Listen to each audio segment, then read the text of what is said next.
Focus news 24/7 खबर एक नजर।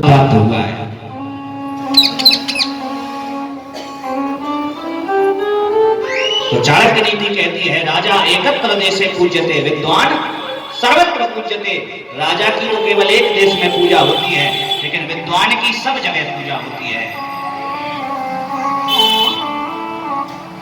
इसलिए सुशीला कहती है कि पिताश्री आपने हमें विद्वान पति ढूंढ करके दिया है, इसलिए आप चिंता मत करें, बिल्कुल चिंता मत करें। इस प्रकार सुदामा का विवाह सुशीला के साथ में हुआ। महाराज सुशीला को लेकर के सुदामा आए और आकर के अपनी पर्णकुटी में निवास करने लगे। घर में खाने को दाना नहीं, केवल परमात्मा का नाम का चिंतन, जय श्री कृष्ण जय श्री कृष्ण जय श्री कृष्ण, केवल इस नाम का ही गान चल रहा है।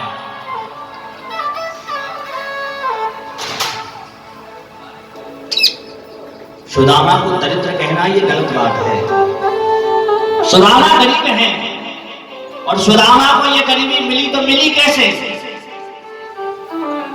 सुदामा गरीब तो है, लेकिन सुदामा को गरीबी कैसे आई? कहते हैं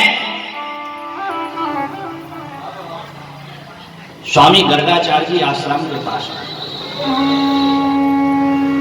गर्ग संहिता में वर्णन आता है, भागवत जी में वर्णन आता है।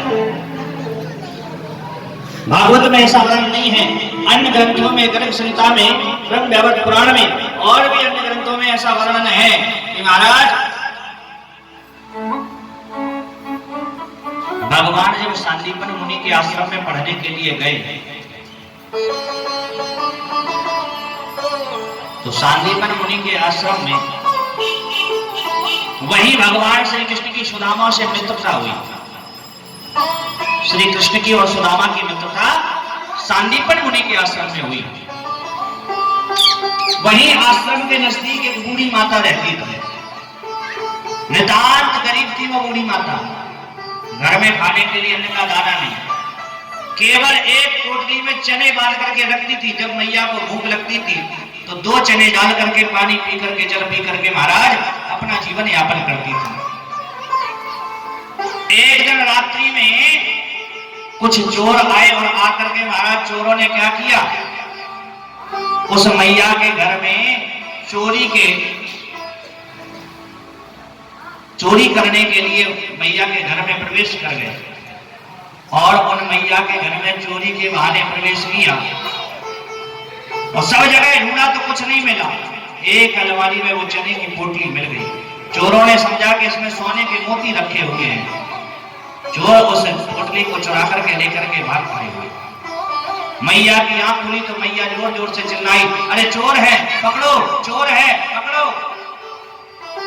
चोर घबरा करके महाराज दौड़े दौड़े गए और सांदीपन मुनि के आश्रम में जाकर के छुप गए। सांदीपन मुनि के आश्रम में छुपे और गलती से उनकी चने की पोटली वहीं पर छूट गई और वो चोर वहां से भाग गए। उस बूढ़ी माता का कंठ सूखने लगा। उसने सोचा 2 चने के दाने डाल करके महाराज जल पी लूं। देखा तो चने की पोटली नहीं दिखाई दी। तो उस बूढ़ी माता ने श्राप दे दिया कि जो भी हमारे चनों को खाएगा वो हमारी तरह गरीब हो जाएगा। श्राप दे दिया बूढ़ी माता ने। प्रातःकाल सांदीपन मुनि की पत्नी गुरु माता जैसे ही उठी, झाड़ू लगा रही थी। झाड़ू लगाते समय उन्हें चने की पोटली दिखाई दी। उन्होंने सुदामा और कृष्ण को आवाज लगाई।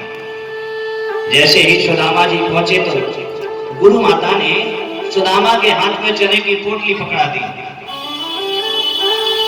और कह दिया कि देखो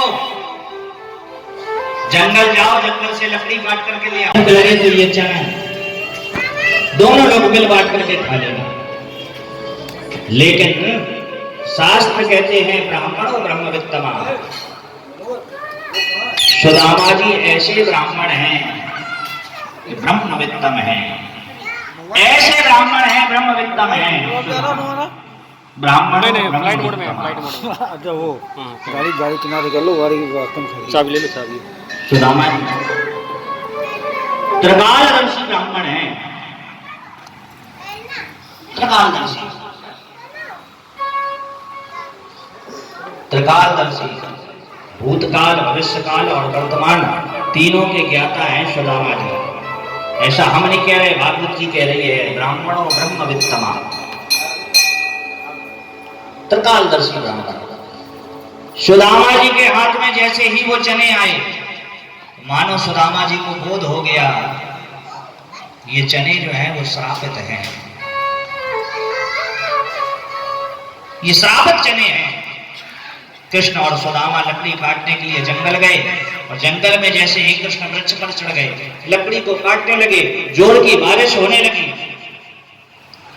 सुदामा ने सोचा कि ये समय बढ़िया है, इसलिए सुदामा ने वो सारे चने स्वयं खा लिए और मन में विचार किया कि अगर ये चने अगर कृष्ण ने खा लिए तो समझ लो जगत का पालनहारा, अगर उसने ये चने खा लिए, जब जगत का पालनहार गरीब हो गया तो महाराज सारे संसार में, सारी सृष्टि में दुर्भिक्ष पड़ जाएगा, लोग भूखों मर जाएंगे। इसलिए एक ब्राह्मण सुदामा ने संसार के कल्याण के लिए महाराज उन चनों को खा लिया कि संसार में दुर्भिक्ष ना पड़े। सुदामा ने उन चनों को खा लिया। इस प्रकार सुदामा के जीवन में नितांत गरीबी आई हुई है। सुबह खाए, शाम को खाने के लिए अन्न नहीं रहता है। महाराज सुदामा की पत्नी, सुदामा, दोनों लोग खेत में जो अन्न के दाने बचते हैं ला करके, सुखा करके, पीस करके, भोजन बना करके भगवान को भोग लगा करके ग्रहण करते हैं। सुदामा के हाथ में हमेशा माला रहती है, जय श्री कृष्ण, जय श्री कृष्ण, जय श्री कृष्ण, जय श्री कृष्ण। बस इसी नाम की ध्वनि चलती रहती है और कोई काम नहीं।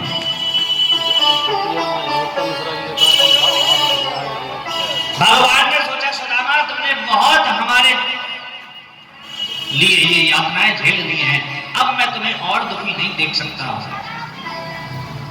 भगवान ने साधु का वेश धारण किया और सुदामा के द्वार पर पहुंचे। द्वार को खटखटाया तो सुशीला द्वार पर आई। भगवान ने कहा बेटी भिक्षाम देहि। सुशीला ने कहा माफ करना महाराज, मैं आपको भिक्षा नहीं दे सकती। क्यों? क्योंकि हमारे घर में सूतक लगा हुआ है, हमारे घर में सूतक लगा हुआ है। भगवान ने कहा बेटी सूतक तो दो ही परिस्थितियों में लगता है, या तो तुम्हारे घर में किसी की मृत्यु हुई हो या किसी का जन्म हुआ हो, और हम अपनी दृष्टि से देख रहे हैं कि तुम्हारे घर में इस प्रकार की किसी भी प्रकार की ये दोनों स्थितियां नहीं घटी हैं, फिर कैसा सूतक? सुदामा कहने लगे कि हमारे घर में दरिद्र रूपी सूतक। सुशीला कहती है कि हमारे घर में गरीबी रूपी सूतक लगा हुआ है, गरीबी रूपी सूतक है। इसलिए हम आपको कुछ नहीं दे सकते। भगवान बोले तो एक काम करो, हमारे झोली में तुम अपनी गरीबी ही डाल दो। सुशीला बोली नहीं, हम अपने पति की बिना आज्ञा से आपकी गोद में ये गरीबी भी नहीं डाल सकते। सुशीला ने सुदामा के पास आकर के कहा कि स्वामी द्वार पर कोई भिक्षुक आए हैं, कोई महात्मा आए हैं, दान मांग रहे हैं, कहते हैं कि तुम अपनी गरीबी हमें दान में दे दो। सुदामा ने कहा नहीं, हम अपनी गरीबी उन्हें दान में नहीं दे सकते। क्यों? क्योंकि ये हमारे प्रारब्ध में लिखी हुई है, और यदि अभी हमने ये गरीबी दे दी तो महाराज ना जाने फिर मुझे कब झेलनी पड़े। इसलिए ये गरीबी और जितनी थोड़ी बहुत रहेगी उसको भी हम अभी झेल लेते हैं। हमें जो कुछ भी मिलता है वो हमारे प्रारब्ध से मिलता है। कर्म प्रधान विश्व रचि राखा, जो जस करहि सो तस फल। जैसा हम करते हैं वैसा हम भोगते हैं। स्वामी रामकृष्ण परमहंस जी मां काली के अनन्य भक्त थे। इसी कलयुग की बात है, त्रेता द्वापर सतयुग की नहीं है, इस कलयुग की बात है। स्वामी रामकृष्ण परमहंस जी मां काली के अनन्य भक्त थे। महाराज रामकृष्ण परमहंस जी को गले का कैंसर हो गया। और आपको बताएं, रामकृष्ण परमहंस जी ऐसे संत थे कि उनके सामने मां काली आकर के बैठ करके उनके काली मां का साक्षात्कार होता था। और लोगों की जो भी समस्या होती थी, स्वामी रामकृष्ण परमहंस मां काली से कहकर के मां से सबकी समस्याओं का हरण करवा देते थे। लेकिन जब रामकृष्ण परमहंस जी को कैंसर हो गया गले का, तो लोगों ने कहा कि महाराज आपके सामने आपके सम्मुख तो मां आती है, मां से बात नहीं करते हैं, आप मां से ये क्यों नहीं कहते कि हमारा कैंसर सही कर दे? तो स्वामी रामकृष्ण परमहंस ने बड़ा सुंदर जवाब दिया। बोले भैया, अगर हम मां से कह दे तो मां एक क्षण में हमारा ये कैंसर सही कर सकती हैं, लेकिन ये हमारे प्रारब्ध है, हमारा कोई प्रारब्ध बिगड़ा होगा, इसलिए ये हमें गले का कैंसर मिला है, ये कष्ट मिला है। और यदि हमने इन कष्टों को, इन पीड़ाओं को अगर अभी नहीं हमने सहन किया, तो हमें अगले जन्म में फिर ये कष्ट सहन करना पड़ेगा। इसलिए इस जन्म में हम इस कष्ट को दूर करके अगले जन्म में, अगले जन्म की करनी को बिगाड़ना नहीं चाहते हैं। इसी प्रकार सुदामा जी कहते हैं कि हम ये गरीबी किसी को दे नहीं सकते हैं। सुशीला ने द्वार पर आकर के कहा कि देखो हमारे स्वामी गरीबी नहीं दे सकते हैं। भगवान ने सोचा सब कुछ बदल गया, लेकिन हमारा सुदामा नहीं बदला। भगवान ने सुशीला से कहा कि बेटी गरीबी नहीं दे सकती हो तो एक काम तो कर सकती हो, अपने पति से कहना कि उनके बचपन के मित्र हैं श्री कृष्ण, इस समय वो द्वारिका के राजा हैं, उनसे कहो कि उनकी शरण में जाएं, तुम्हारा कल्याण होगा। इतना कहकर के भगवान साधु वेश में आए थे और वहां से चले गए। सुशीला ने आकर के सुदामा से कहा कि स्वामी आपके बचपन के मित्र हैं द्वारिकाधीश श्री कृष्ण, इस समय वो द्वारिका के राजा हैं, इसलिए मेरा आपसे निवेदन है कि आप एक बार द्वारिका जाओ कृष्ण से मिलने के लिए, एक बार द्वारिका जाओ। सुदामा कहते हैं कि देवी मैं बड़ा भाग्यशाली हूं, जो आप जैसी भार्या मुझे मिली है, मैं बहुत भाग्यशाली हूं। शास्त्र कहते हैं पत्नी कहलाने का अधिकार उसी को है जो अपने पति को पतित होने से बचाए। शास्त्र कहते हैं, गोस्वामी तुलसीदास जी कहते हैं पत्नी का परम धर्म परम कर्तव्य क्या है? एक ही धर्म एक व्रत नेमा, एक ही धर्म एक ही धर्म एक व्रत नेमा,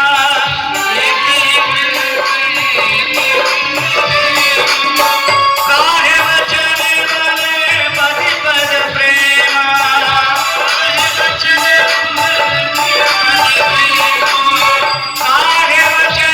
बने पति पद प्रेमा, काहे वचन बने पति पद प्रेमा।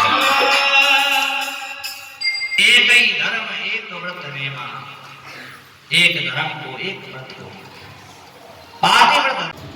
वास्तविकता में जो स्त्री अपने पति को परमात्मा से मिलने की, परमात्मा से जुड़ने की राह दे, वो भाग्यवती है। इसलिए आप भाग्यवती हैं देवी।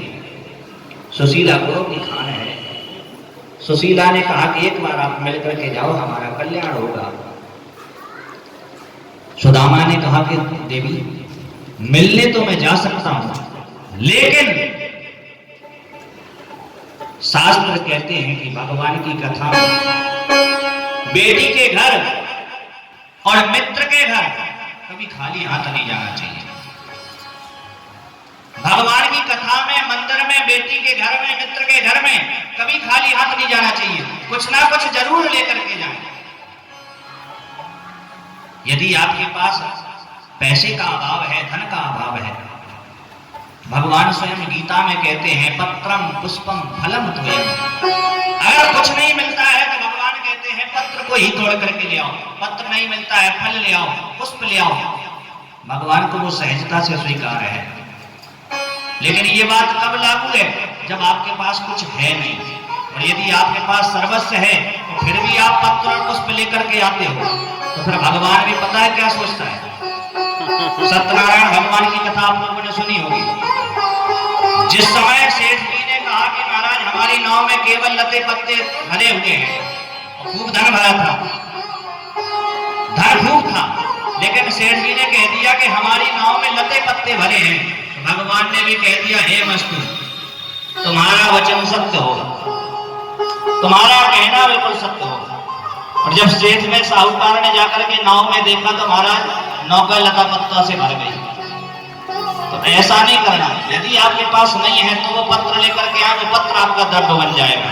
और यदि घर में द्रव्य भरा हो और आप पत्ता तोड़ करके आकर के चढ़ा दो, तो फिर समझ लेना परमात्मा की अगर नजर टेढ़ी हो गई तो सब गड़बड़ हो सकता है। बोलो राधे राधे।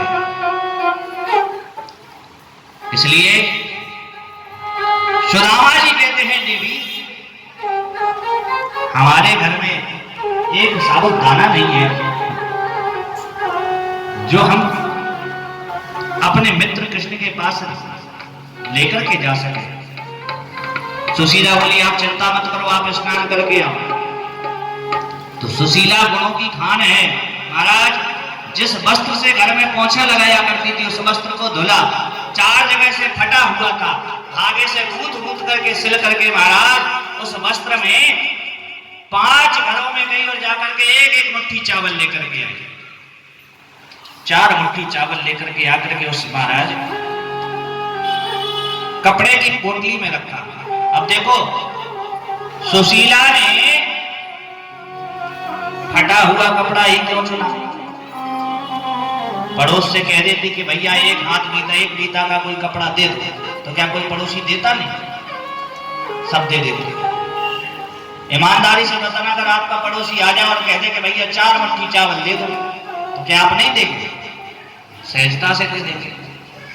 लेकिन सुशीला ने 4 घरों से एक मुट्ठी चावल क्यों लिया? इसका मूल कारण क्या है? तो आप लोग बुद्धिजीवी हैं।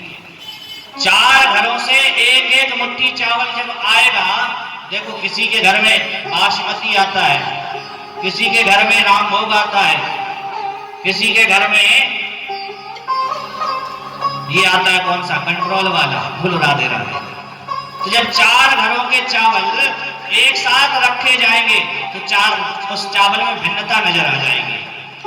तो सुशीला ने फटे वस्त्र में 4 मुट्ठा चावल इसलिए बांध करके दिया कि भगवान हमारे पति तो इतने भोले हैं, अगर भगवान पूछेंगे सुदामा घर में सब चकाचक है, तो हमारे पति कहेंगे कि हमारे समान संसार में कोई दूसरा सुखी नहीं है। इसलिए सुशीला ने 4 मुट्ठी चावल ऐसे रखे अलग अलग प्रकार के, फटा हुआ वस्त्र। भगवान उस वस्त्र को देख करके समझ जाएंगे कि सुदामा के घर में एक साबुत वस्त्र भी नहीं है और एक अन्न का दाना भी नहीं है खाने के लिए, इसलिए इस प्रकार से फटे वस्त्र और चावल दिए। सुदामा जी महाराज कन्हैया से मिलने के लिए चल दिए। सुशीला ने उसी चावल की पोटली में अपना एक संदेश भेज दिया है। क्या संदेश है? एक मास 2 पाँच में 2 एकादशी होए, मेरे घर गोपाल जो नित्य एकादशी होए। 1 मास 2 पाँच में नित्य एकादशी होए, मेरे घर गोपाल में नित्य एकादशी होए। 1 महीने में 2 पक्ष पड़ते हैं, कृष्ण पक्ष और शुक्ल पक्ष।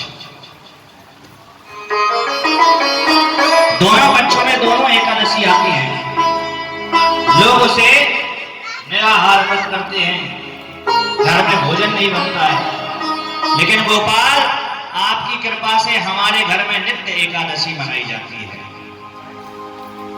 सुदामा जी महाराज मार्ग में चले, रास्ता भूल गए, जाना था महाराज द्वारिका, पहुंच गए अयोध्या। नगरी नगरी फिरा मुसाफिर, घर का रास्ता भूल गया। सुदामा जी रास्ता भूल गए। जैसे जैसे महाराज द्वारका के नजदीक पहुंचे तो मार्ग में पड़ गई नदी, पार कैसे जाए, पार कैसे जाए? देखो लोग कहते हैं, हम भी कहते हैं कि सबसे बुरी चीज है अभिमान। इसलिए व्यक्ति को अभिमान नहीं करना चाहिए। लेकिन प्यारे भैया मैया, अभिमान भी बनाया हुआ तो भगवान का ही है, तो अभिमान कब करना चाहिए और कहां पर करना चाहिए? परमात्मा के अनुभूति का अभिमान करें, अपने गुरु के बल का अभिमान करें, अपने गुरु के ज्ञान का अभिमान करें। और आप अपने बल और अपने विवेक का और अपनी संपत्ति का यदि अभिमान करते हैं तो ये गलत है। जिस प्रकार हम संसार में क्रोध दिखाते हैं, सांसारिक लोगों से अगर गुस्सा दिखाते हैं तो ये गलत है। क्रोध भी दिखाना है तो परमात्मा के आगे दिखाओ, भगवान के आगे क्रोध दिखाओ। जब मार्ग में नदी पड़ गई तो सुदामा ने कहा कि अरे कन्हैया, मैं तो चलते चलते थक गया, अब तेरी 1000 बार बने तो आकर के मुझे दर्शन देना, मैं नहीं आने वाला। इतने में एक केवट नाव लेकर के आ गया और बोला कोई पार चलेगा, कोई पार चलेगा, कोई पार चलेगा। सुदामा बोले हाँ हाँ भैया, मैं पार चलूंगा। सुदामा जाकर के नौका में बैठ गए। कन्हैया ने कहा देखो भैया, पार तो ले चलेंगे, लेकिन कुछ दमड़ी है कि ऐसे ही बैठ गए सूखे सूखे। सुदामा बोले भैया, हमारे पास दाम तो नहीं है, इसलिए हमको नहीं जाना है। अरे भगवान बोले नहीं नहीं, आप जैसे को तो हम ऐसे ही छोड़ देते हैं। ये केवट कोई और नहीं था, भगवान स्वयं केवट का रूप धारण करके आए। बोले आप जैसों को हम ऐसे ही छोड़ देते हैं। भगवान ने नौका को आगे बढ़ाया और बार बार पीछे मुड़ मुड़ करके सुदामा की ओर देखा। सुदामा ने फिर पूछ दिया कि भैया बार बार मुड़ करके क्यों देख रहा है, नौका चला? तो केवट बोले भैया बोलो ना मानो तो एक बात पूछूं। सुदामा बोले हाँ हाँ पूछ। वैसे नदी पार आप जा कहां रहे हो? सुदामा बोले मैं द्वारिका जा रहा हूं। द्वारिका क्या करने? सुदामा ने कहा द्वारका के राजा हैं, द्वारिकाधीश भगवान श्री कृष्ण, वो कृष्ण हमारा लंगोटिया यार है, हमारा मित्र है। भगवान ने विनोद करते हुए बोले अरे छोड़ो, द्वारिका के राजा श्री कृष्ण और आपके मित्र। तो सुदामा बोले अरे भैया, तू कहा जाने कि हमारे कृष्ण की मित्रता कैसे कैसे लोगों से है? तेने तो जीवन भर नौका चलाई है, इसलिए तू नौका चला और हमको नदी के पार छोड़ दे। भगवान मुस्कुराए, बाहरे वाह सुदामा, सब बदल गया लेकिन तू नहीं बदला। और वास्तविकता में सुदामा ने गलत क्या कहा है? हमारे जीवन की नौका चलाने वाले तो गोविंद ही हैं, हमारे जीवन की नैया चलाने वाले गोविंद ही हैं। पार करेंगे नैया भज कृष्ण कन्हैया। इसलिए ये संसार रूपी नौका, ये जीवन रूपी नौका चल रही है, इसको पार कराना है तो कृष्ण रूपी नाम का सहारा लेना पड़ेगा, गोविंद रूपी नाम का सहारा लेना पड़ेगा। इसलिए प्रत्येक परिस्थिति में भगवान का नाम स्मरण करते रहना चाहिए। सुदामा जी महाराज द्वारिका पहुंचे, लोगों से पूछा भैया हम कितनी दूर है? बोले महाराज वैसे तो ज्यादा आधा घंटे का समय लगेगा, लेकिन आपके शरीर की स्थिति को देखते हुए लगता है कि आपको पूरा 24 घंटे का समय लग जाएगा। सुदामा बोले नदी को पार भी करा दिया, फिर भी इतनी दूर? तेरी 1000 बार गर्ज बने तो लेने आना। एक मिट्टी की ढेर का तकिया लगा करके सुदामा महाराज नेत्र बंद करके सो गए, और जैसे ही आंख खुली तो महाराज सामने बड़े बड़े महल, जय जयकार लग रहे हैं, अनंत कोटि ब्रह्मांड नायक राजाधिराज कृष्णचंद्र भगवान की जय। ऐसे जयकारों को सुना सुदामा ने, बोले अरे बारे बा कन्हैया, विद्यालय में थे तो हम केवल तुम्हें कलुआ कलुआ कह करके बुलाते थे, और यहाँ द्वारिका का राजा क्या बन गया, इतना बड़ा नाम रख लिया, मुंह पे तो ले ही ना जाए।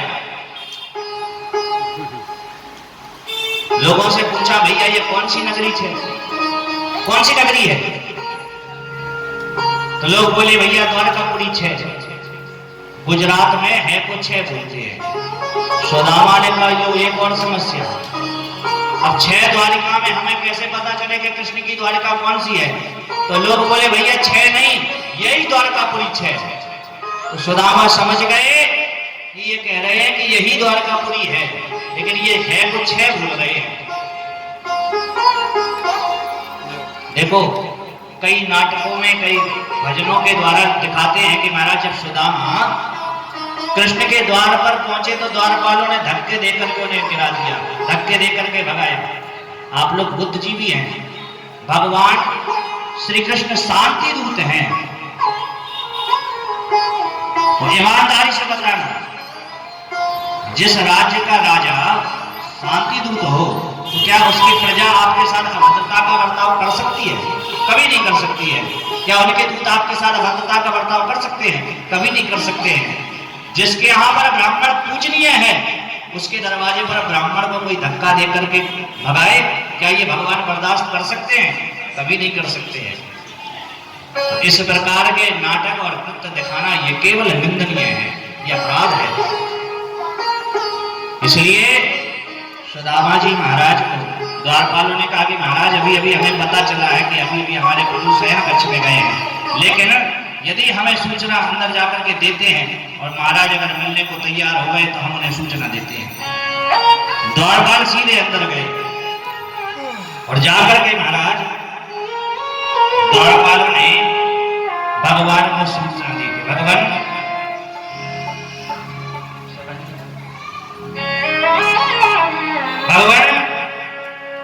शीश पगाना झगा कर पे अरे को ही बसो के ही ग्रामा, धोती फटी सिलटी दुपटी अरुपाय उपासन की नहीं साम,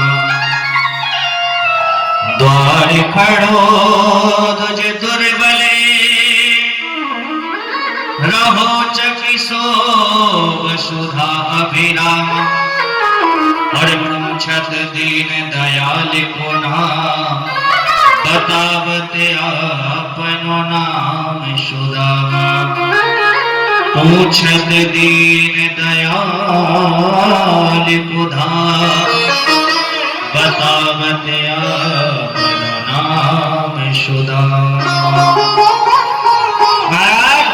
निहायत ब्राह्मण है और द्वार पर खड़ा हुआ है, अपना नाम सुदामा बता रहा है। जैसे ही भगवान ने सुना सुदामा, भगवान दौड़ पड़े, हमारा मित्र सुदामा आया है, मेरा मित्र आया है सुदामा। दौड़ पड़े, दौड़े दौड़े आए महाराज, सारे सेनापति घबरा गए। प्रद्युम्न जी महाराज को पता चला तो पूछा क्या हुआ?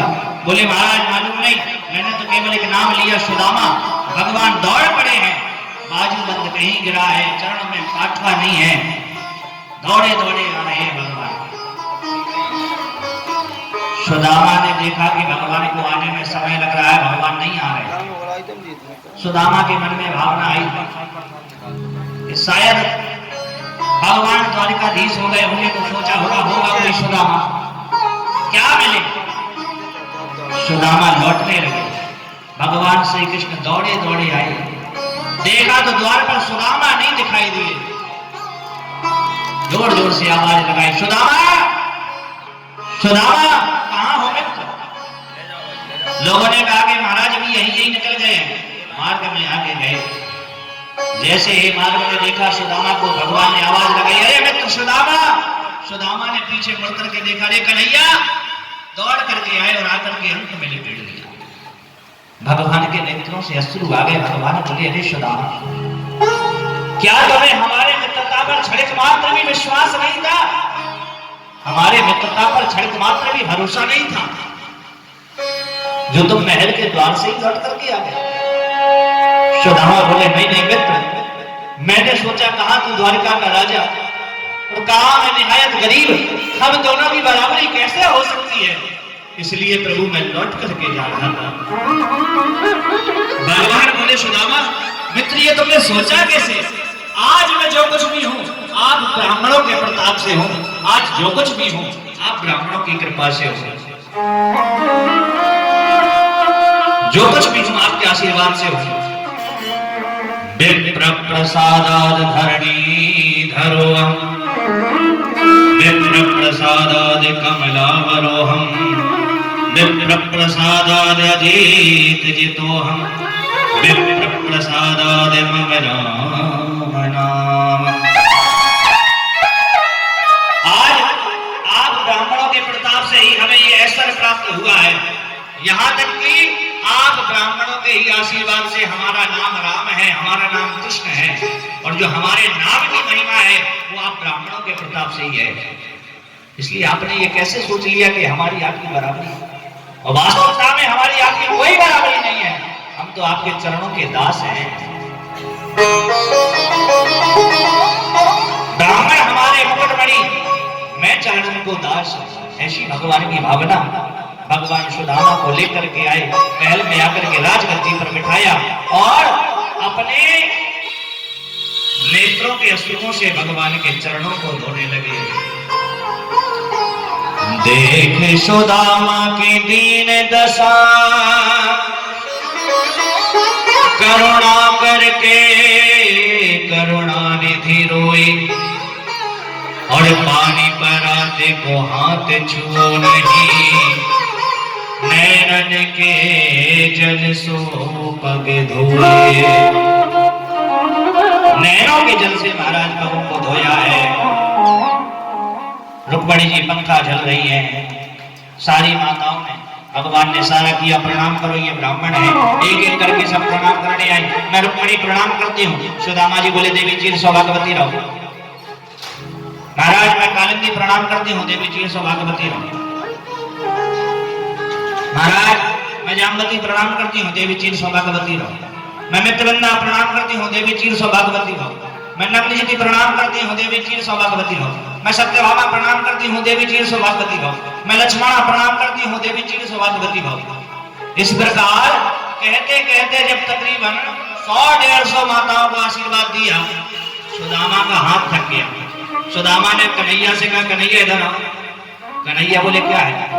बोले, इसमें ये बता दो तेरी वाली कौन सी है? कन्हैया बोले, मेरी वाली। महाराज सब अपनी ही है। सुदामा ने सोचा कि ये विनोदी रहा है, विनोद कर रहा है। आशीर्वाद की श्रृंखला चलती रही। जब तकरीबन 1000-1200 पहुंची, अब तो सुदामा जी का गला थक गया। अब तो कह रहे भावा भावा भावा। जब बिल्कुल पीछे टिक गए सुदामा जी, अब तो मुंह से आवाज भी निकलना बंद हो गई। जब गाड़ी पहुंची तकरीबन 5-6 हजार, अब तो हाथ भी नहीं उठता सुदामा जी का। बैठे हैं, बुलाया, लाला इधर आओ। कन्हैया है।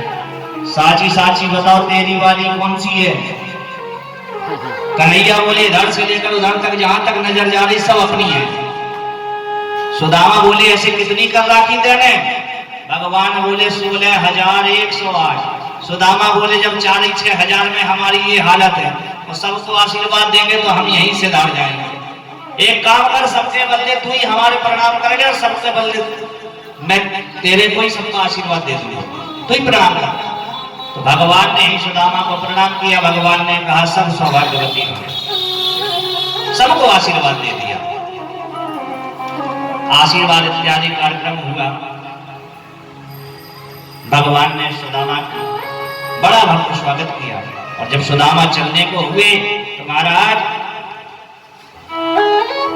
भगवान ने पूछ दिया, सुदामा तुम कहते थे कि हम विरक्त रहेंगे, बताओ फिर विवाह हुआ कि नहीं? सुदामा बोले इच्छा तो नहीं थी, लेकिन माता पिता की आज्ञा से विवाह करना पड़ा। तो भगवान ने पूछा हमारी भाभी जी ने क्या पहुंचाया? सुदामा बोले अरे ये बातें छोड़ो। सुदामा ने सोचा इन सबके सामने हम कैसे बताएं कि भाभी जी ने ये फटे कपड़े में चावल पहुंचाए। सुदामा बोले अरे तुझे बचपन की बात पता है? तू ब्रज में घूमा करता था, माखन चुराया करता था। भगवान बोले हम क्या करते थे क्या नहीं करते थे ये सबको पता है, लेकिन बताओ भाभी जी ने क्या पहुंचाया? सुदामा जी बोले कन्हैया तू बड़ा हठी है, जिस बात को बोल देता है वही वो बनवा के मानता है। सुदामा हाथ पीछे को करते जा रहे थे, कोहनी पर चावल दुखाए थे। भगवान ने हाथ पकड़ा, बोले ये हाथ पीछे क्यों कर रहे हो? हाथ को जैसे आगे किया तो चावल की पोटली नीचे गिरी। भगवान ने चावल की पोटली को उठाया और एक मुट्ठी चावल ग्रहण किया तो एक लोक का दान सुदामा को कर दिया। 2 मुट्ठी चावल ग्रहण किए, 2 लोग सुदामा को दान किए। और तीसरी मुट्ठी चावल उठा करके पान करने जा रहे थे, रुक्मिणी ने हाथ पकड़ लिया। बोले महाराज सब कुछ आप सुदामा को दे देंगे तो क्या हम फुटपाथ में रहेंगे? और रुक्मिणी जी ऊपर भाव से कह रही है कि महाराज ये ब्राह्मण के द्वारा लाया हुआ प्रसाद है, इसलिए सबको मिल बांट करके खाना चाहिए, सबको मिल बांट करके खाना चाहिए। भगवान ने कहा हाँ हाँ बिल्कुल ठीक कहती है, इसलिए रुक्मिणी जी के हाथ में चावल दे दिया। सबके पास में चावल वितरण हुआ है। और अंत में सुदामा जी जब लौट करके आए तो भगवान ने सुदामा जी को सुदामा लोक का दान कर दिया। और सुदामा लोक का वैभव पाठ करके भगवान सुदामा अंत में भगवान के धाम वैकुंठ को चले गए। भक्त वत्सल भगवान की जय। अंत में कथा को श्रवण कराया, तक्षक नाम का असर पाया, महाराज परीक्षित को डस लिया, महाराज परीक्षित की मृत्यु हो गई। और श्री सूत जी महाराज नाम संकीर्तन की महिमा अंतिम श्लोक में करते हैं। नाम संकीर्तनम यस्य सर्व पाप प्रणाशनः प्रणामो दुःख शमनः तं नमामि हरिं परम। नाम संकीर्तन के करने से मनुष्य के सभी पापों का नाश हो जाता है। आए 2 मिनट आप लोग और बैठ जाए, मात्र 2 मिनट, केवल 2 मिनट की बात है। आप लोग बैठ जाएं, उसके बाद में आरती ही होगी। बैठ जाएं 2 मिनट के लिए। बैठ जाओ, अपने ही मन से बस। देखो 2 मिनट के लिए केवल आप लोग बैठ जाएं। आप लोगों ने बड़े भाव के रूप में हमारे बैठे आदरणीय रणजीत सिंह, उनकी पत्नी श्रीमती रेखा सिंह, हमारे लाली भाई साहब को जाता है, उनके समस्त परिकर सभी परिवार को, उनके पौत्र, उनके पुत्र, उनके पुत्र वधू और उनके समस्त परिकर सबको इस कथा का श्रेय जाता है। इस कथा में विशेष सहयोगी, इस कथा का जो हमारे मंच का संचालन कर रहे थे हमारे अनुज भ्राता, हमारे नरोत्तम दास जी महाराज, मैं चाहूंगा एक बार इनके लिए जोरदार ताली की सेवा करें, जिनके सुंदर पाठक्रम से भगवान का पूजन कराना और कथा की सारी व्यवस्था को देखा। दूसरा इस कथा का योगदान हमारे आदरणीय बड़े भैया श्यामलाल मिश्र जी, जो बड़ी माता मंदिर के पुजारी जी हैं, बड़ी निष्ठा से इन्होंने भगवान की बड़ी सेवा करते हैं, भागवत की कथा में बड़ा सुंदर सहयोग दिया है। मैं चाहूंगा एक बार इनके लिए जोरदार ताली की सेवा करें। और इस कथा का सहयोग हमारी हिंदू सनातन एकता संगठन की राष्ट्रीय अध्यक्ष श्रीमती रेखा सोनकिया जी, जिन्होंने इस कथा के ध्वज का रोपण किया, उनके लिए मैं चाहूंगा जोरदार ताली की सेवा करें।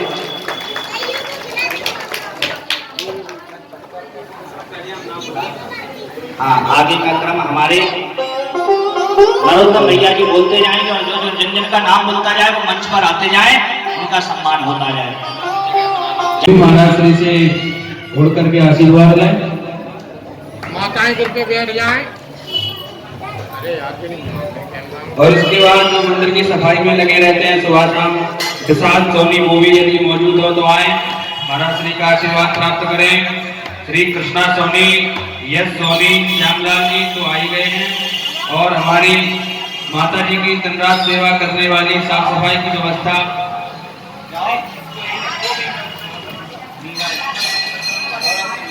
और मीरा सोनी जी वो भी पाए, महाराज श्री से आशीर्वाद लें। आप सभी के सूचना के लिए बता दें कि कल के भंडारे में आए सभी लोग प्रसाद जरूर पाए, और जिनको भी भंडारे में सहयोग करना है वो श्रीमती रेखा सोनकिया जी या हमसे ही डायरेक्ट मंच पे आके जो भी द्रव्यदान देना चाहते हो, और यहाँ से मंच पे से मैं उनकी घोषणा भी करूंगा। और आए भंडारे में सहयोग करें। मनीष शर्मा जी ने एक टीम रिफाइंड का सहयोग किया है, जोरदार तालियों के साथ उनका स्वागत करेंगे। 20 किलो आटा भी दिया है श्रीमती रानी दीक्षित जी ने, उनका भी जोरदार तालियों से स्वागत करेंगे। माता रानी की कृपा से श्रीमती रेखा सोनकिया जी आए, वो भी सम्मान प्राप्त करें। उनकी मेहनत के कारण ये कार्यक्रम संचालित हुआ है, श्रीमती रेखा सोनकिया जी। और हमारे सामने की व्यवस्था देख रहे हैं जोंटी भैया, वो भी पहुंचे, महाराज श्री को प्रणाम कर आशीर्वाद प्राप्त करें। इनके ही वजह से दूर दूर तक महाराज श्री की आवाज पहुंची है, तो भाई वो भी सम्मान के ही पात्र हैं। और सभी संगीताचार्य वृंद एक करके आए, आपके सुमधुर कंठ से, आपके सुमधुर कंठ से जो आनंद भक्तों को प्रदान हुआ है, तो आए वो भी आशीर्वाद प्राप्त करें।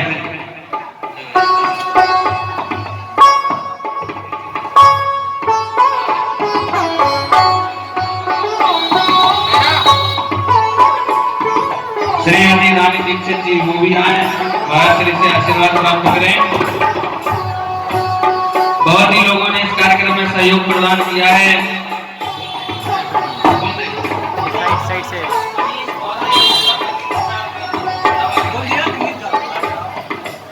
श्री विनय और हमारे जो है संगीत के बड़े विद्वान हैं श्री प्रभात गुरु जी, तो मेरी आवाज सुन रहे हो तो वो भी आए। में आगे बढ़ते हैं, जिनके नाम यहाँ से घोषित किए गए वो धीरे धीरे आकर के आशीर्वाद दें। और सुदामा पलौरी जी ने भी 2100 रुपए की, पूर्णिमा सिंह शर्मा ने 1100 रुपए की राशि देकर के कथा में सहयोग किया है। विकास दुबे जी ने 500 रुपए देकर के कथा में, इसलिए तुलसी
Hare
श्रीमद् भागवत भगवान की है आरती, पापियों को पाप से है आरती। भागवत भगवान की है आरती, पापियों को पाप से है आरती।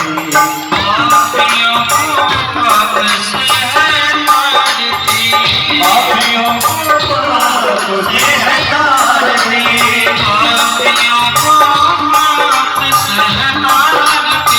पापियों को पाप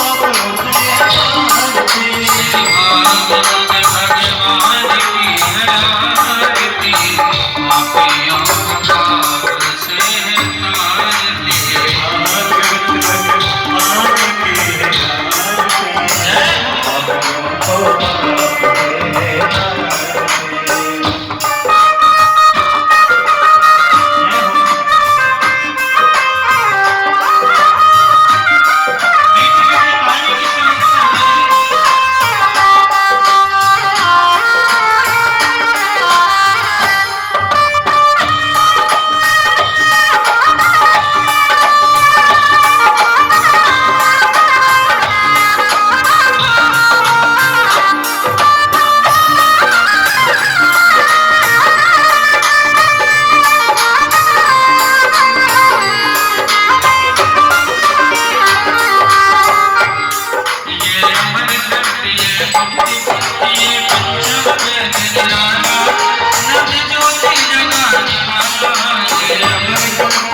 हरि ओम यज्ञेन यज्ञमयं तदेवास्तानि धर्माणि प्रथमान्यासं नहते हराग महिमानः सचन्द्र यत्र सन्तीरेव नाना सुगंध पुष्पाणि यथा कालो भवानि च पुष्पाञ्जलि मारुत ग्रहण परमेश्वरः मंत्र पुष्पाञ्जलिं समर्पयामि।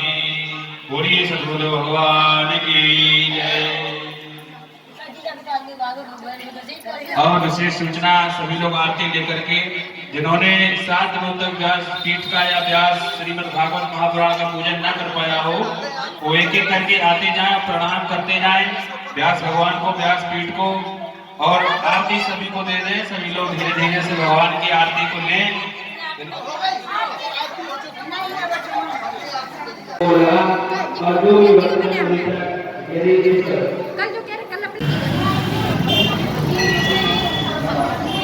बच्चे लोग यहाँ आगे बढ़ते जाइए, भीड़ मत लगाइए। श्रीमती श्रद्धा चौहान जी, मैं उनसे निवेदन करूंगा महाराज श्री द्वारा रथ गाने नाम की पट्टी से स्वागत कराएं और महाराज श्री उनको खूब आशीर्वाद दें। श्री शशि चौहान जी वो भी आए, महाराज श्री से सम्मान प्राप्त करें। जो भी भक्तजन दास कीर्तन ना आ पाए हो तो आज महाराज श्रीमद् भागवत महापुराण की बड़ी माता मंदिर की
बड़ी माता